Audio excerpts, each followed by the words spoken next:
And then the last offensive name that we want to highlight is Matthew Golden, who we've talked about a little bit. Wide receiver out of Texas here. He's up to 23 on the consensus board. That's his peak right now. We put him at 12 in the Cowboys mock draft the other day, which we said, hey, this is something wild that could happen. We hear enough people that really like Matthew Golden. Plus, he just ran a 4.29 at the combine. Well, that same day, Daniel Jeremiah came out with Matthew Golden at 12 for the Dallas Cowboys. I think that's an actual realistic potential landing spot there to get the theoretical speed threat opposite CeeDee Lamb. Now, I will say, I'm asking around the league, Sam. I have yet to talk to anyone who felt like Matthew Golden was fast. I haven't on the football field. I haven't talked to anyone yet. So I'm not, I thought I might be, getting some hate for that take. Like, oh, this guy doesn't feel 4.29. I love a good 4.29 guy. Love that. But I don't think he feels that fast. Isaiah Bond, his teammate, felt that fast and ran the 4.41, said he was going to break Xavier Worthy's record and all that. But when you watch the film, Isaiah Bond felt like the speed receiver and Matthew Golden felt like the technical, really good route runner, which is an awesome skill and ability to have. But he doesn't play like 4.29. So I think that's going to be interesting to figure out how teams evaluate Golden. But there's enough smoke and enough people calling Matthew Golden wide receiver 1 in this class, even compared to even Ted McMillan from Arizona. Yeah. Steve Smith Sr., former, elite, like all pro level NFL wide receiver and friend of the show. He has him as wide receiver 1. Now, he didn't rank Travis Hunter, so I don't know how he feels about Hunter, like whether he would be his wide receiver 1 and he's just treating him as a corner. But he had Matthew Golden over Ted McMillan, over Luther Burden. Like, he had him as wide receiver 1 in his list. So it is becoming that's becoming a more and more popular take. And I've got their grinding the mock charts ready to rock as well. Now, this one's especially good from our point of view because it's giving the Jaden Higgins propaganda as well. I didn't do that. That was just in there. Oh, wow. Higgins. Again, it's like McMillan, Luther Burden, Ibuka from Ohio State. Those are the 3 guys that have been like consistently in round 1 all the way through the process. And then there's the dark blue line is Matthew Golden's rise, which, to be fair, it's not like Jackson Darts, right? Started during the season and then just turbocharged the second we got to the offseason. And it's like, hey, this guy's really, really fast as well. Now, the media is going to be different, as we talked about. The media changes are going to be different from in-season scouting and everything. But Daniel Jeremiah was the first one, I think, who really put Matthew Golden on the media map. And he said, oh, this guy looks like wide receiver 1 to me.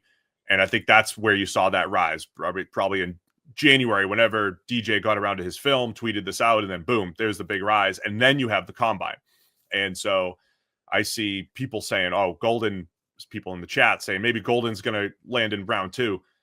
I don't think anybody with a sub 4.3 anybody with a sub 4.3 going to make it into round 2 who's actually a good receiver. Not talking about like the guy that's like a legitimate project. I mean, Golden, if you're writing notes on what do you see from Matthew Golden, you're going to say good route runner, good feel, in and out of breaks. And then there's a 4.29 next to his name. Like, that's not getting out of the first round. Well, that's the thing, is that everyone, like, the 4.29 shocked people. That's not why. It's like everyone loved his tape, and you were starting to hear more and more of Matthew Golden in the first round just based off, people are getting to his tape. And it's good. Like, he's a good route runner. He's like, everything's good here. And then, like, boom, out of nowhere, 4.29 rocked up, and it's like, oh, and it turns out he's lightning fast as well, and actually outran, his teammate Bond, who was talking about breaking the combine record and all these kinds of things. And so number one, it shocked people, but I think it's generally being seen as like a positive, as opposed to it's weird. It's a strange disconnect because people, like, nobody, as he said, nobody thought he was blazing fast. And then it turns out, well, actually, you can add 4.29 to all the positives that you saw from his tape. But I think it's generally being seen as a good thing, as opposed to, an unexplained anomalous data point that we're tossing out. It's like, we already liked him. And apparently there's 4.29 speed here. And if you look at, PFF has some like tracking data measurables, admittedly not at Texas, but before he got to Texas, like his game athleticism score is crazy high. It's like 90 plus percentiles. So there is evidence that he is blazing fast on the field as well. 97.7 percentile 2 years in Houston, then that dropped to 78 at Texas. But there's at least evidence that on the field that is there as well. It just didn't necessarily show up last year. I have some takes as we get more of the on-field athleticism across different companies. I don't think it's directionally proportional to production. I think the more we get this athleticism data, maybe at like the very, very highest end, when you have a 98th, 99th percentile athlete, that's interesting. I think it's gonna mess with our heads though. I think we're gonna overrate these athletes. It's not directly correlated to production. I think the NFL does a good job of not taking chances on bad athletes. So I think there's baseline athleticism, much like when we look at 40 times and everything. If you say, hey, Ted McMillan ran 4.55, I saw DJ tweeting about that. Not a whole lot of top 15 wide receivers ran 4.55, or Mike Evans at 4.53, but Mike Evans is special at everything, and he went 13th or whatever overall, right? So that stuff, that part makes sense to me. I don't know about the more is always better, and that'll get us into the Shamar Stewart comparing him to Trayvon Walker discussion in a minute here as well. I feel like overall the athleticism discussion is relevant. It's most relevant at the fringes, right? So it's like we want to cut off the bad athletes as essentially we need a threshold. You need to be above this line across the board. Otherwise, we're not interested, which isn't to say that you can't be a good NFL player. It's just to say that the chances become so small statistically that I'm not interested in finding out if you're the exception, right? Like someone else can take that shot, or we need to fall, far enough in the draft that we're willing to roll that dice. But like, number one, just eliminate the bad athletes because the chances are they're not your guy. And then when you get into the world of like truly ridiculous athletes, like utterly insane 99th percentile, well, then those guys might still be freaky enough that we can, that it overcomes a lot of negatives. Like now, again, that you can get into some trouble. That's when you start chasing the Trayvon Walkers of the world. And it's like, it doesn't override everything, but if like the reason the Trayvon Walker thing was so frustrating is because the comp was Aiden Hutchinson, right? Who was a really, really good prospect. It's like you had really good prospect who was pretty athletic, and you had utterly freaky athlete who was not productive at all. And you chose the freaky athlete. Like if the comp, or if the alternative or the comp wasn't Trayvon Walker or wasn't Aiden Hutchinson, it would be much more interesting. Like if we were evaluating Trayvon Walker against just like random normal prospect, then it becomes interesting because you're like, 900th percentile athlete, like literally the most freaky edge rusher athlete the game had ever seen enter the league at that point, versus let's say, marginal athlete or reasonable athlete who was reasonably productive, blah, blah, blah. That would be a pretty interesting like coin flip discussion.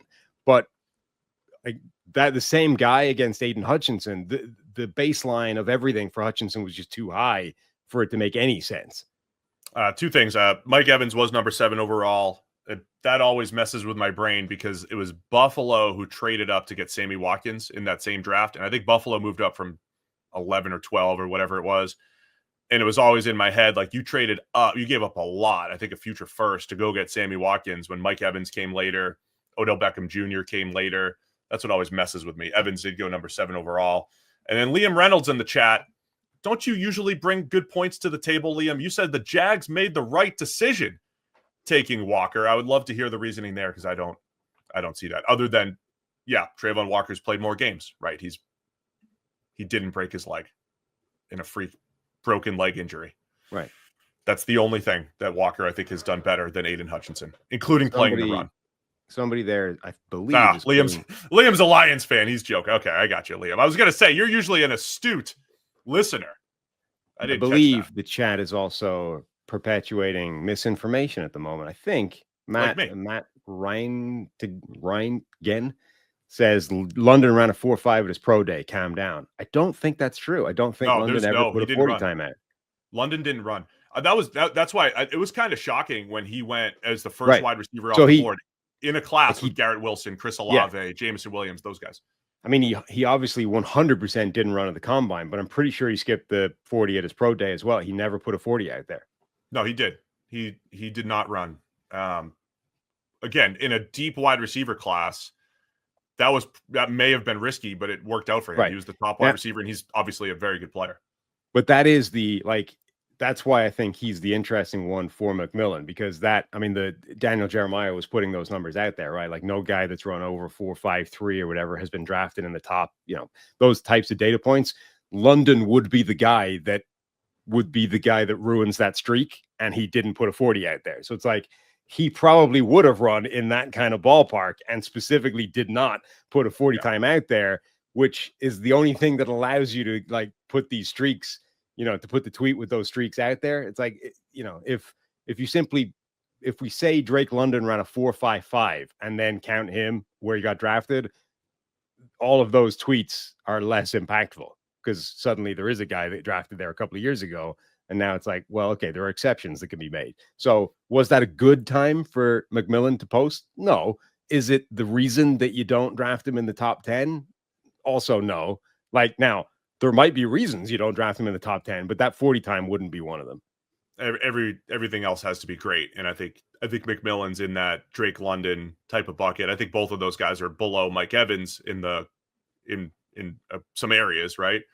But they're all great in their own way outside of the 4.55. Larry in the chat mentions Anthony Schwartz. He was a sub 4.3 guy that I believe went in the third round.